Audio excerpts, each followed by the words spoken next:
오늘 여러분 구원의 확신에 대해 질문 들어본 적이 있습니까? 여러분 구원의 확신 있으십니까? 라는 질문이 가끔 이단들이 하는 질문인데 나온 질문이 이렇죠. 구원 받았습니까? 네. 언제 받았는지 기억합니까? 날짜 기억하세요? 이렇게 해서 그들 말하는 것 중에는 이게 있어요. 영적 생일이 따로 있다고. 육이 태어난 생일이 따로 있으면은 영혼이 거듭난 생일이 따로 있다고 얘기합니다. 근데 성경에는 그 말에 대해서 이렇게 썩 긍정적으로 대하지 않습니다. 가령 사도 요한의 같은 경우에는 늘 예수님과 함께 했지만 정말 사도 요한이 내가 예수 안에 있구나라고 깨달은 것은 그의 인생의 노년 때였어요. 나이가 많았을 때였죠. 사도 바울과 같이 확 깨달은 사람도 있지만 사도 요한과 같이 노년에 깨달아서 하나님께 쓰임 받은 사람도 있었습니다. 그럼에도 불구하고 구원의 확신이란 말에 대해서 성경은 두세 가지로 이것이 너가 구원받은 증거다라고 얘기하는 게 있어요. 오늘은 바로 그 중에서 하나를 얘기할 겁니다. 제가 잘 읽어준 동화책 중에 이런 책이 있습니다. 내 마음 나도 몰라. 우리 애들이 좋아하는 책인데 내 마음 나도 몰라요. 내 마음 나도 몰라. 다음 슬라이드요. 사람 마음이 참 신기합니다. 다 있어요. 미워하는데 좋아해요. 싫어하는데 그 싫어하는 짓을 내가 계속 하고 있어요.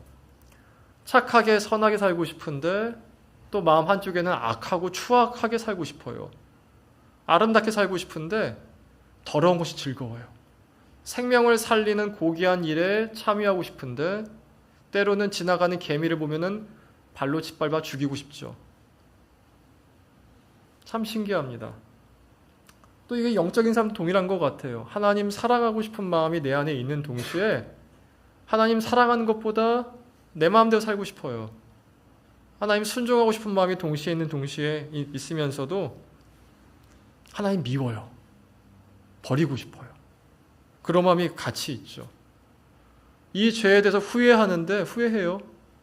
죄에 대해 후회하는데 그 죄를 끊지 못해요. 다음 슬라이드. 연대 의대를 나오고 감리교에서 목사를 받으신 염한섭이라는 분이 계십니다. 염한섭 원장님.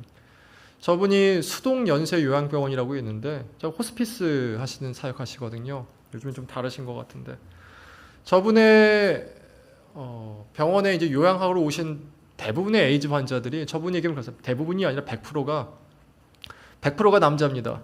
그리고 100%가 동성연애에서 에이즈가 걸린 사람들이라고 얘기하십니다.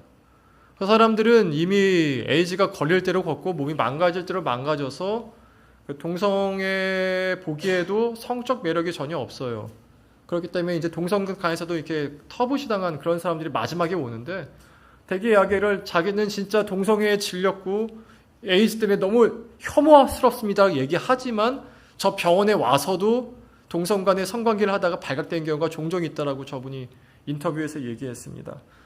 그러면 이제 발각되면은 퇴소당해야 되거든요. 갈 데가 없는 사람들이에요. 그래서 물어봤어요. 왜 퇴소당한 걸 알면서도 본인 말로 동성 간의 성관계에 혐오를 느낀다고 하면서도 왜 그것을 하셨습니까? 물어보면은 그 사람들 대부분이 하는 말이 어쩔 수 없었다래요. 어쩔 수 없었다. 어쩔 수 없었다. 여러분 이 어쩔 수 없었다가 이 사람들만의 얘기입니까? 아니죠. 사실 우리 모두의 이야기입니다. 여기에는 우리 모두의 마음 가운데는 저는 믿어요. 하나님 사랑하고 싶은 마음이 있다고. 하나님께 순종하고 싶고 하나님 안에서 온전히 거하고 싶은 마음이 있는데 동시에 그 반대의 마음이 같이 있어요. 근데 이것은 이상한 것이 아니라 성경은 말하기를 이렇게 두 가지 마음 다 있는 것이 예수 믿는 자의 마음이라고 얘기하고 있어요. 로마서 7장 21절부터 23절까지 읽어보겠습니다. 다 같이 읽습니다. 그러므로 내가 한 법을 깨달았노니 곧 선을 행하기 원하는 나에게 악이 함께 있는 것이로다. 내 속사람으로는 하나님의 법을 즐거워하되 내 지체 속에서 한 다른 법이 내 마음의 법과 싸워 내 지체 속에 있는 죄의 법으로 나를 사로잡는 것을 보는도다. 법이란 말은요, 나를 다스리는 힘이란 뜻이에요. 여러분은 여러분의 자유의지대로 내가 움직인다 생각하겠지만 성경이 얘기는 절대로 그렇게 얘기하지 않습니다.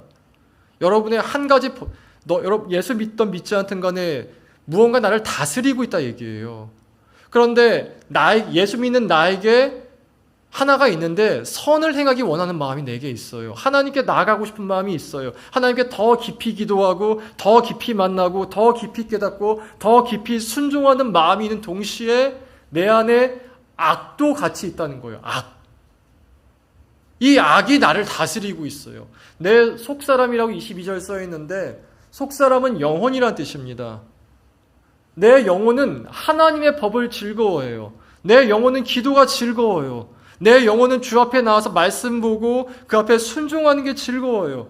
내 영혼은 주 앞에 나와서 예배드리는 그 순간이 너무 기뻐요. 근데 내 마음의 법과 동시에 내 지체 속에 있는 또 다른 법이 있습니다. 지체는 뭐냐면은 육체란 뜻이에요.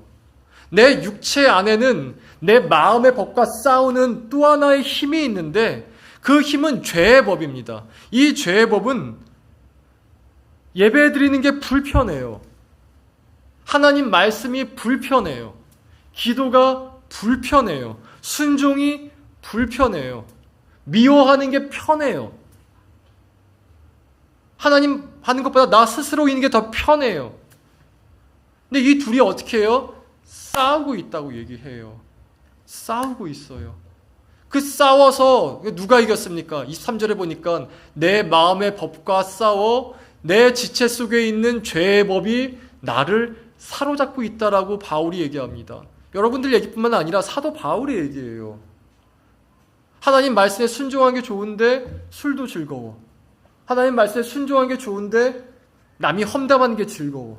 나 하나님 말씀에 순종하는 게 좋은데 때로는 다 죽여버리고 싶어. 그게 동시에 있다는 거죠. 사도 바울도 그랬대요. 배우자에게 순결하고 싶은데 음란물도 즐거워. 배우자에게 순결하고 싶은데 남편 버리고 싶어. 이게 같이 있는 게 사람 마음이라는 겁니다. 그럼 이렇게 두 마음이 내 안에 같이 있으면 어떻게 되냐면요. 불안해져요.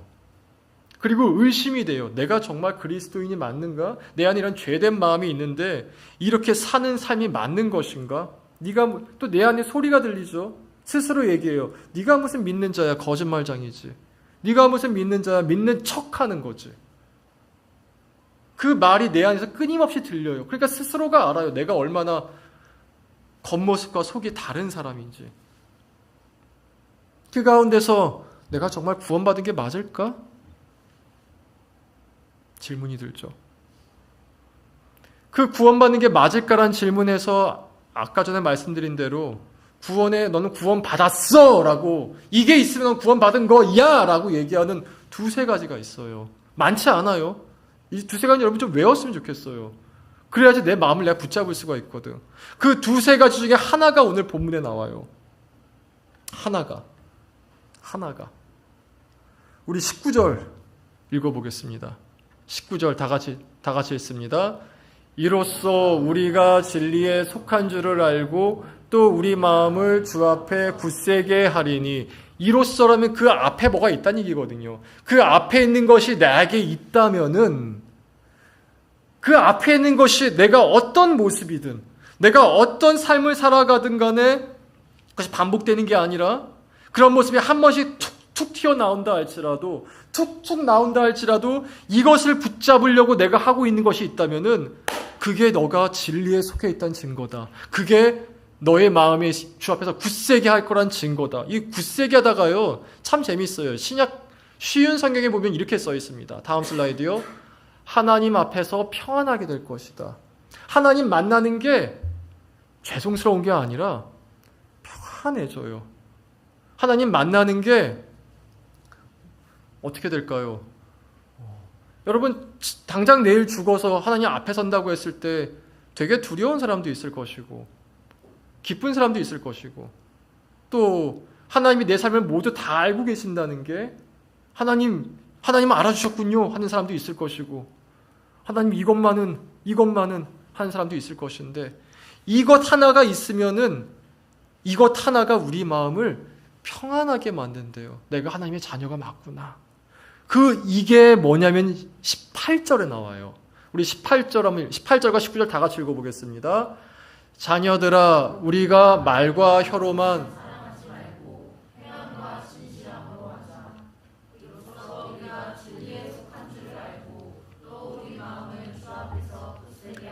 자, 여기 성경에 말하는 당신이 구원받은 증거가 있습니다. 같은 교회에 속해 있는 교우들을 사랑하려고 하는 겁니다. 사랑하는 게 아니라 사랑하려고 하는 겁니다. 그러니까 내 마음을 시작적으로 돌리는 거죠. 계속 나는 이 사람이 미울 수 있어요. 근데 사랑하려고 하는 거예요. 여러분, 대개 교회 안에 있는 사람들은요, 짜증나요. 평범한 사람들이거든요. 우리는 교회에 대한 굉장한 기대가 있어요. 이 사람은 이렇게 해야 되고, 목회자도 마찬가지일 거예요. 이렇게 있겠지만, 내 옆에 그 기대로 옆 사람을 봤을 때, 전혀 기대에 차지 못해요. 알면 알수록 차라리 세상 친구가 편해 보일 때가 있죠. 목회자도 마찬가지예요. 저는 여러분께 최대한 투명한다고 싶은데, 투명하면 할수록 여러분 저에 대해서 더 실망을 많이 할 가능성이 굉장히 높습니다. 굉장히 높아요. 그런데 그런 평범하고 어디서나 볼 수 있고 교회 밖에서 만났다면 눈길도 주지 않을 그 사람을 내 마음을 돌이켜서 그래도 그 사람이 사랑하라고 명령하셨으니까 사랑해 봐야지. 이 마음을 계속 돌이켜서 생긴다면은 오늘 본문이 말하는 것은 그게 너가 진리에 속해 있다는 증거야 라고 말씀하는 거예요. 여러분, 되게 우리 마음 가는 대로 사람을 대하면요, 거의 99%는 겁니다. 둘 중에 하나예요. 무관심이거나 미움이거나예요. 더 이상 신경 쓰고 싶지 않아, 아니면은 뭐 저런 사람이 다 있어. 되게 이 두 가지입니다. 나이가 들수록 더해지게 돼요. 사실 이것은 인간 관계가 준 메시지, 세상 인간 관계에 세상이 준 메시지가 아니라 세상 자체가 주는 메시지가 이거예요. 무관심 아니면 미움. 여러분, 뉴스를 보면 알겠지만 뉴스를 다 보다 보면요, 정신병 걸릴 확률이 굉장히 높아집니다. 모든 뉴스는요, 두 가지를 자극해요. 불안하게 만들거나 미워하게 만들거나. 그래야지 잘 팔리거든요. 그러니까 메시지를 할 때도 사람을 가스라이팅 할 때 두 개입니다. 선동할 때는 미워하게 만들고, 조정하려고 하면 두렵게 만들고. 이 두 가지면 가스라이팅 많이 해요. 근데 세상이 주는 메시지 거의 이거거든요. 두렵게 만들거나 믿게 만들거나. 정치인이 미워. 어떤 특정 부류의 사람이 미워. 특정 지역의 사람이 미워. 특정 연예인이 미워. 특정 나라의 사람이 미워. 특정 종교가 미워. 뉴스를 한번 잘 보세요. 되게 그쪽으로 흘러가려고 그래요. 근데 그리스도인은 어떻게 하냐면은 여기서 중심을 잡고 세상이 주는 메시지로 내 마음을 막 주는 게 아니라 하나님 말씀하시는 메시지로 그 사람들을 바라보려고 시각을 바꿔요. 그 하퍼 리라는 사람이 쓴 앵무새 죽이기라는 책이 있습니다. 앵무새 죽이기요. 다음 슬라이드요. 저 책인데 되게 유명한 책이죠. 혹시 읽어보셨습니까? 되게 재밌어요. 또 배경이 1930년대 미국 남부입니다. 미국 남부에서 톰이란 한 흑인이 백인 여성을 성폭행했다는 혐의로 기소를 당했어요. 기소를 당했는데 1930년대 미국은 인종차별이 만연할 때였죠. 누구도 저 톰이라는 흑인에 대해서 변호를 하려고 하지 않았습니다. 그러자 애티커스 핀치라는 한 변호사가 내가 톰을 변호하겠다고 나오게 돼요. 나와서는 무지하게 욕을 먹습니다. 저 깜댕이 이러면서 온갖 욕을 다 들어요. 저 톰은 백인 여성을 성폭행하지 않았지만 배심원들과 재판관의 인종차별로 말미암아 결국 유죄 판결을 받고 도망가려다가 총에 맞아 죽고 맙니다. 그것을 본 저 애티커스 핀치의 딸이 저 책의 주인공인데 엄청 충격을 받아요.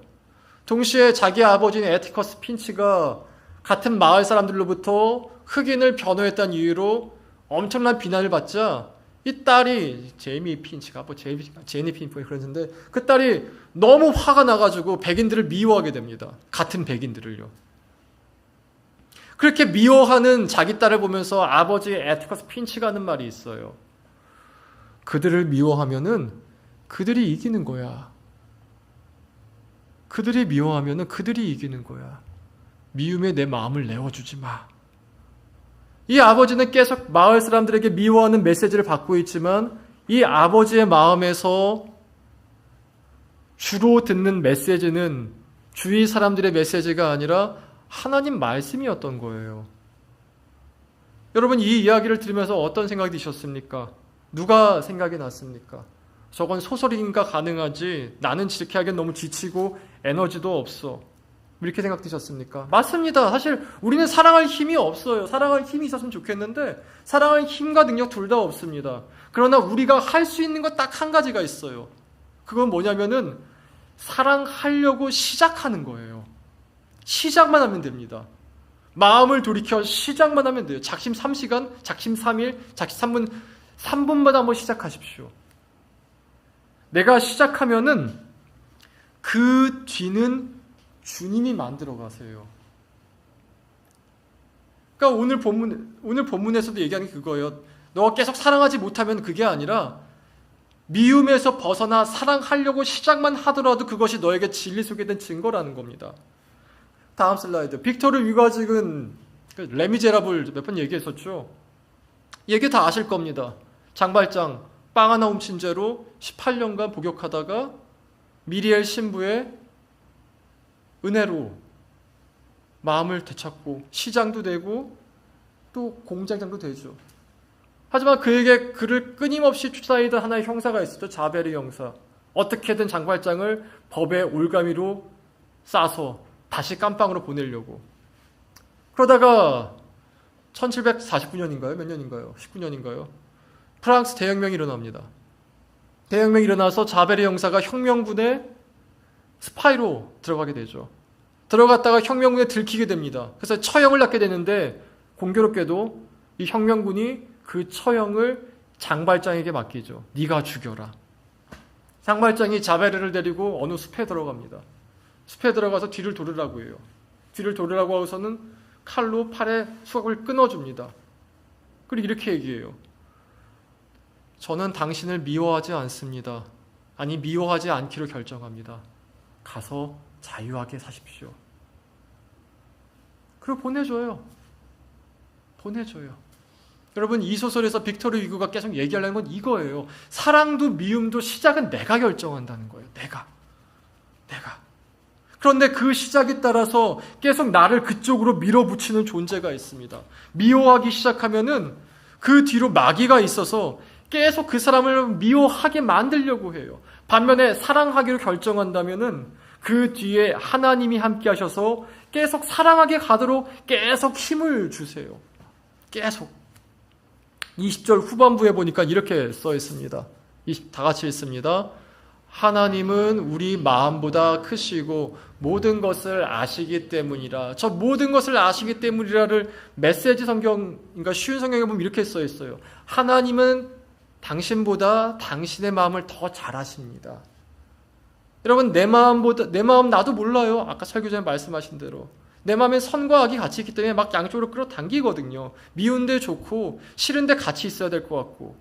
그런데 그런 마음을 나보다 더 잘 아시는 분이 있어요. 하나님이세요. 그리고 우리 마음보다 크가 되어 있죠. 저 크다는 말에 주석에 보면 이렇게 써 있더군요. 하나님은 우리 마음보다 더 우리가 의지할 만한 분이십니다. 내 마음에 힘이 없을 때가 있습니다. 내 마음이 무너졌을 때가 있습니다. 내 마음이 낙담됐을 때가 있습니다. 그때는 내 마음을 의지하는 게, 내 마음이 뭘 원하지? 내 마음이 뭘 원하지가 아니라 하나님께 의지하세요. 걸어갈 힘이 없을 때 휠체어라도 타고 가야 된다면은 잠시 멈추어서 하나님께 기도하세요. 오늘 초등부 시간에 이런 걸 했어요. 마음 상자라는 걸 만들고 마음 상자에다가 종이를 해가지고 종이 앞에다가 자기가 힘든 상황을 썼어요. 슬플 때, 분노할 때, 괴로울 때, 아플 때. 그리고 뒤집어다 이렇게 쓰라고 했습니다. 힘들 때면 하나님 제게 힘을 주세요 라고 기도문을 쓰게 했어요. 슬플 때면 하나님 내게 위로해 주세요 라고 기도문을 쓰게 했습니다. 그럼 별거 아닌 게 아니라 이게 성경이 말하고 있는 내 마음을 지키는 방법이에요. 분노가 올라올 때 있잖아요. 그냥 내가 나를 우울에 내주고 싶을 때가 있잖아요. 내가 나를 죄에 내주고 싶을 때가 있잖아요. 그때 내주는 게 아니라 딱 한마디 하세요. 하나님 나를 도와주세요. 사무엘상 30장 6절에 보니까 사람들이 다윗을 죽이려 할 때 다윗이 이렇게 기도합니다. 여호와를 힘입어 다윗이 용기를 얻었더라. 용기를 얻었더라. 용기를 얻었더라. 내가 무너지려고 한 그 순간에 하나님께 간구만 하면은 하나님이 거기서 돌이키세요. 그리고 더 나아가서 놀라운 일이 일어납니다. 22절 한번 읽어보겠습니다. 다 같이 읽겠습니다. 무엇이든지 구하는 바를 그에게서 받나니 이는 우리가 그의 계명을 지키고 그의 앞에서 기뻐하는 것을 행하심이라. 이 말을 잘못 이해하면은 하나님 내가 뭐든지 기도하면 다 들어주시겠지, 이게 아니라 거꾸로 봐야 돼요. 우리가 그의 계명을 지키고 그 앞에서 기뻐하는 것을 행하려고 할 때 무엇인지 구하면 그에게서 받는다라는 겁니다.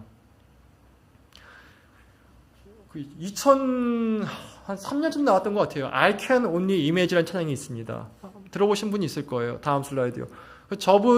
멀심이란 그룹이 불렀는데 저 찬양을 작곡한 사람이 바트 밀러라는 사람입니다. 그 심슨 가족 알죠? 바트 밀러. 저분이 영화를 만들었어요. 자기 일대로 영화기를 만들어. 영화력이 참 재밌습니다. 자신이 어떻게 저 찬양을 만들어내는 영화인데, 저분도 미국 남부 출신이래요. 남부. 근데 미국 남부가 농사 짓는 곳이 많아서 그런지 참 거칠답니다. 저 사람이 얘기하기를 자기 아버지는 늘 그렇게 자신의 엄마와 자기를 때렸대요. 늘 때렸대요. 늘. 근데 엄마는 믿는 분이셔가지고 어느 어머니가 얘기하기를 자기 보고 교회 캠프에 갔다 오랍니다. 교회 캠프에 4박 5일 갔다 왔는데 엄마가 집을 나가 있더래요. 엄마가 도망간 것이죠. 도망가서 아빠가 얘기하기를 이제 너랑 나랑 둘이 살아야 된다 이렇게 얘기해서 저 바트 밀러에게 너는 나의 뒤를 이어서 미식축구 선수가 되어라 이렇게 얘기했답니다. 몸이 좋거든요, 저 사람이. 근데 자기는 미식축구 하고 싶지 않고 음악을 하고 싶은데 아빠가 너무 때리니까 집을 나가요. 집을 나가다가 한 좋은 목사님을 만나서 다시 신앙을 찾고 20살 때쯤에 다시 아빠를 만나러 갑니다. 아빠를 만나서 이렇게 얘기해요. 아버지 저렇게 왜 그렇게 때리셨습니까? 왜 그렇게 때리셨습니까? 그러니까 아빠가 이렇게 얘기하더래요. 나도 맞고 자랐어. 너만 맞았냐? 나도 맞았어. 어머니랑 저한테 사과할 생각 없으십니까? 사과는 무슨 사과? 너 예수 믿는다면서 네가 날 용서해야지. 네가 날 용서해야지. 그러니까 얘기가 하나부터 끝까지 다 부딪히더래요. 자기는 아빠랑 화해하고 싶은데 얘기하다 보니까 너무 화가 나가지고 견딜 수 없어서 잠시 얘기를 멈추고 근처 모텔로 돌아왔답니다.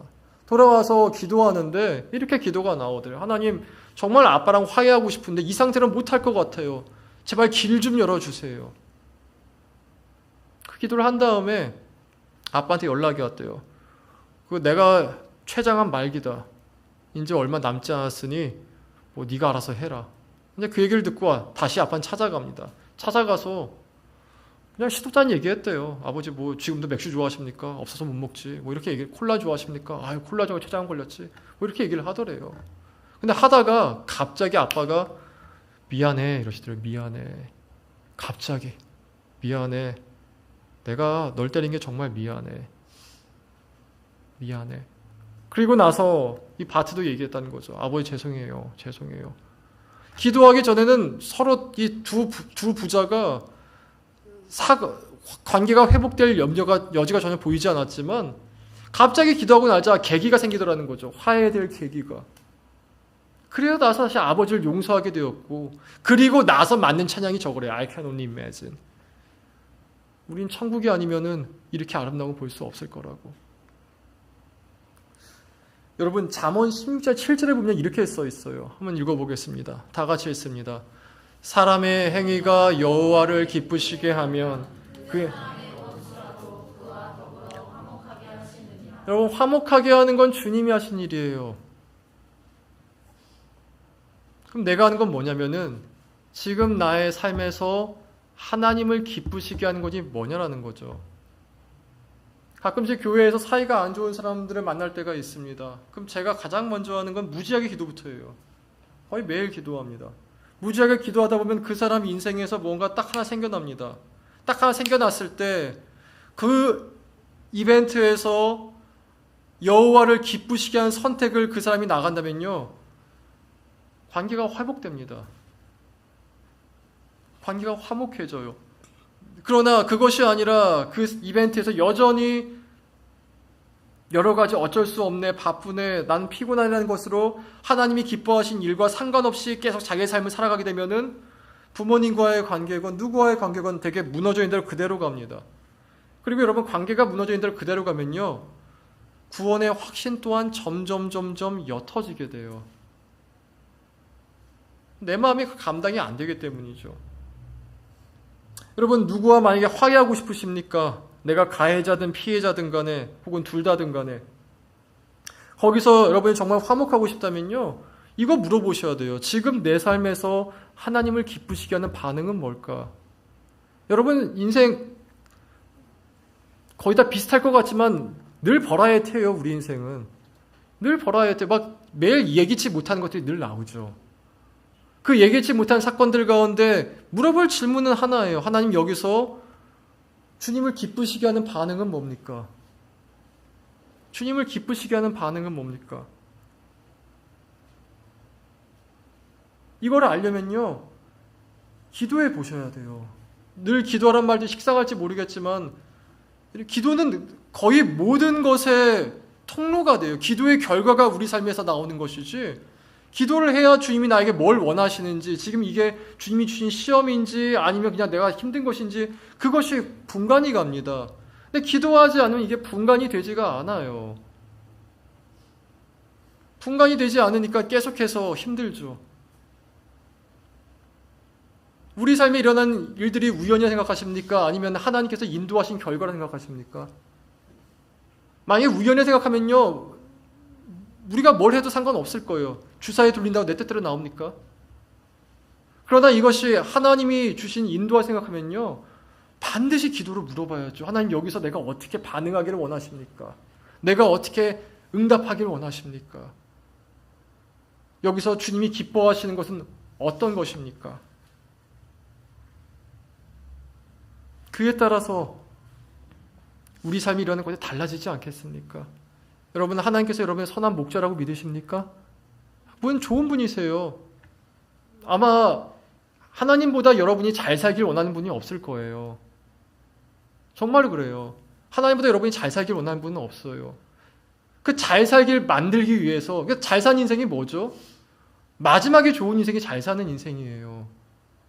그 마지막에 좋음을 위해서 지금 만들어 가신단 말이에요. 여러분, 평소에 하고 싶은 거 다 살다가 갑자기 어느 날 불태워 죽어버렸어요. 그게 행복한 인생입니까? 아니면은 인생 과정 가운데 어려움이 있었지만 그 어려움 끝에 정말 아름다운 꽃을 피워낸 것이 잘 산 인생입니까? 아브라함이 100살의 아들을 낳았죠. 100살의 아들을 낳았으니 아브라함이 망한 걸까요? 아니면 100살의 아들을 낳아서 그것을 아브라함이 기뻐했을까요? 하나님 마지막을 만들어 가세요. 마지막을. 지금 우린 다 과정이에요. 지난주에 말씀드렸죠. 인생엔 실패가 없어요. 없어요. 진짜 없어요. 만들어 가시는 과정이에요. 그런데 이 과정을 그리스도 안에 있어야 내가 그분 뜻대로 만들어져 가요. 그리스도 밖에 있으면은 만들어 가자는 게 아니라 무작위로 막 쌓아 올리게 되죠. 블럭으로 집을 만들더라도 무작위로 쌓아 올리면 금방 무너집니다. 그럼 다시 쌓아야 되잖아요. 그게 아니라 지금부터라도 매일매일 10분이라도 한번 30분이라도 기도하고 주께 제 마음을 내어드려 보세요. 그것이 그리고 무엇을 만들어내는지 말이죠. 이제 찬양하고 기도하고 마칠 건데, 저는 이 찬양이 구원받은 모든 사람이 확신한다고 믿습니다. 저는 이 찬양이 구원받은 사람이 이 찬양을 부를 때 정말 그렇죠, 주님, 맞습니다, 이렇게 한다고 믿는 찬양이에요. 우리 이 찬양 부르실 때 그리스도 안에서 하나님이 내 삶을 아름답게 만들어 가실 간구하시면서 우리 이 찬양 부르시겠습니다.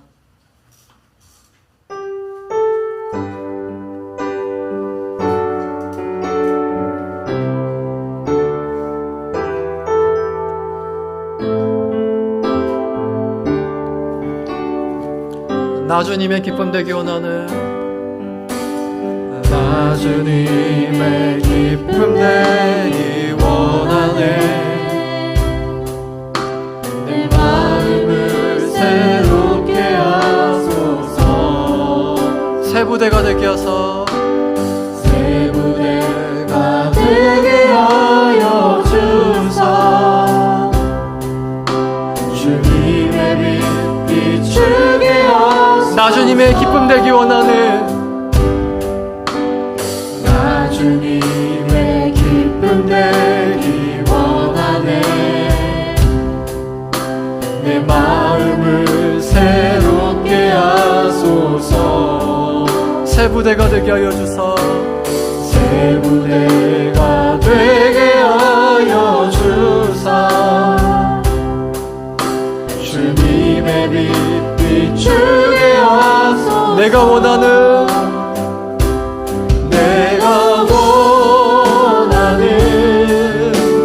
한 가지 주님의 뜻이 되는 것. 내가 원하는 한 가지 주님의 기쁨이 되는 것. 겸손히 내 마음 드립니다. 겸손히 내 마음 드립니다. 나의 모든 것 받으소서. 나의 맘 깨끗게 씻어주사. 주의 길로 향하게 하소서. 내가 원하는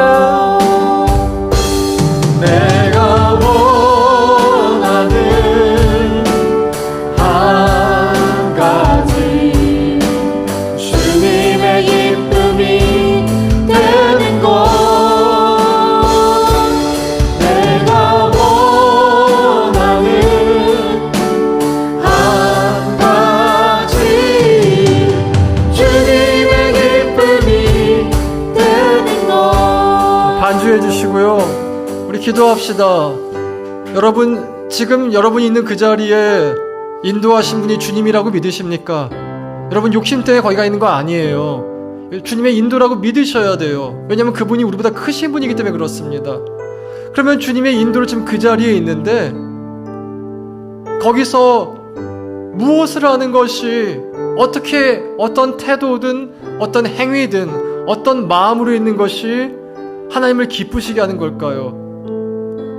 아마 여러분 아실 겁니다. 모르신다면 기도해서 물어보시고요. 아는데 그렇게 살 힘이 없다면은 말씀드린 대로 지금 이 순간 이렇게 살기로 결정하고 시작하고 하나님께 힘을 구하십시다. 큰 힘이 아니라 하루만 그렇게 살 수 있는 힘. 단 하루만이라도, 하루도 어려면은 반나절이라도 그렇게 살 수 있는 힘을 구하십시다. 그 다음에 또 힘을 구하면 되죠. 이 시간 기도하실 때 하나님, 나를 부르신 분이 주님이시니 여기서 주님이 기뻐하신 대로 살 수 있는 마음과 힘을 부어주시고 그 향을 알게 해달라고 각자의 상황에 맞게 간구하며 다 같이 한 목소리로 기도합니다. 기도하겠습니다. 하나님 아버지,